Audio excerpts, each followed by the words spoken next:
Okay, Brennan, very nice to meet you today.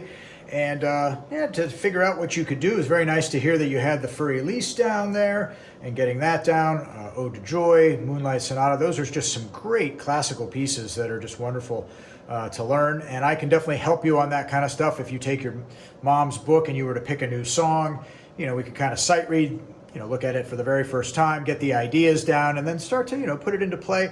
And if there's ever a spot where you're like, oh, I'm not quite sure what that is, right? If you're going, nope, nope, oh, there it is. And then just do that 100 times. Right? And then you nail that one part down, and then you glue in the rest that you already know. And then usually your brain will kind of glue those two parts together for you. Another thing to consider, you know, and this is just sort of a general thing about piano playing, is that you can use what are called inversions. So if I was playing a C chord just like that, if I want to go to a G, I don't necessarily need to go all the way up here. I could, but you know, the easier thing to do would be do that and then move these two voices down to here, right? Then we took the G, it's now up here instead. Then if I took all three and moved up one, then that A that was down here is now up top. And then I can move this to a F, and then all of a sudden I have the C, which would normally be up here, that's now in the bass. So here it is again.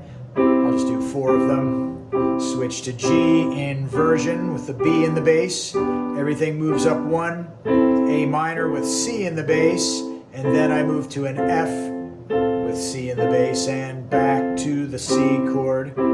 Most pop songs are made up of just this, right? And then everything up, and then move to that F.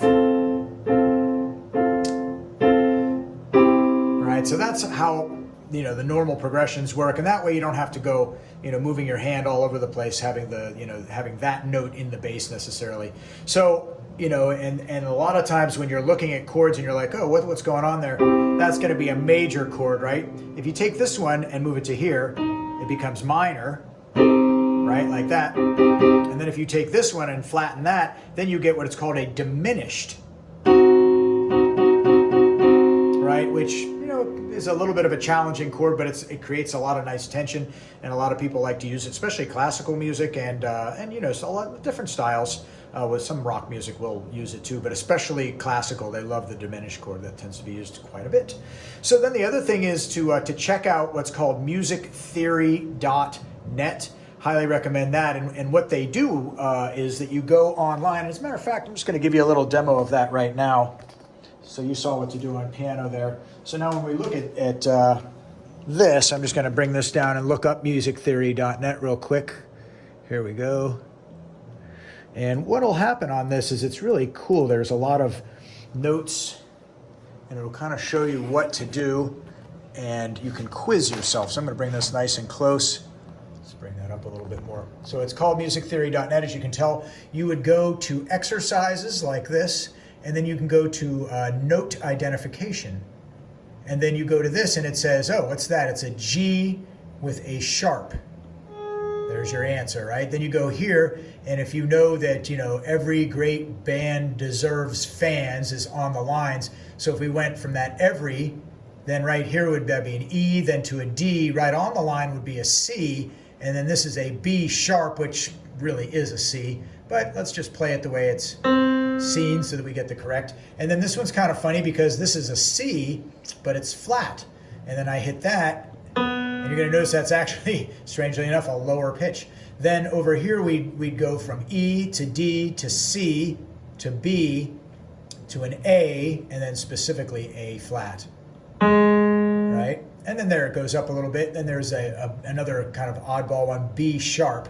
Now, if you're deciding like, okay, I don't know if I want to deal with all these sharps and flats, you can go up to the settings like this, and then you can decide which ones you want, and you could say like accidentals, which means the sharps and the flats. So I say, let's get rid of that, and now let's try it again. And now it's just going to be regular, right? So there's just a regular D, and then this would be, you know, every great band deserves fans.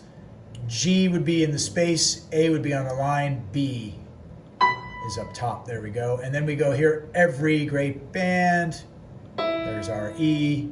And then C is always the one that's right below the staff on the line. So that's going to be middle C, which no doubt you know where that is. And then this one, if we think about spaces, that's going to be F in the space, A in the space, C in the space, which is our answer, and then E. So that's F, A, C, E, face in the space. So we know that that's a C, because that's the third letter of face. Then, if you saw that and you're like, oh, C, backwards in the alphabet one, B, right? There you go. And then we go to every great band, right? And then if you're really struggling and you're like, boy, I'm not getting very many of these, what you can also put on is helpers. And then the helpers do this. They tell you exactly where everything is. So if you're like F, G, A, B, and there's a C.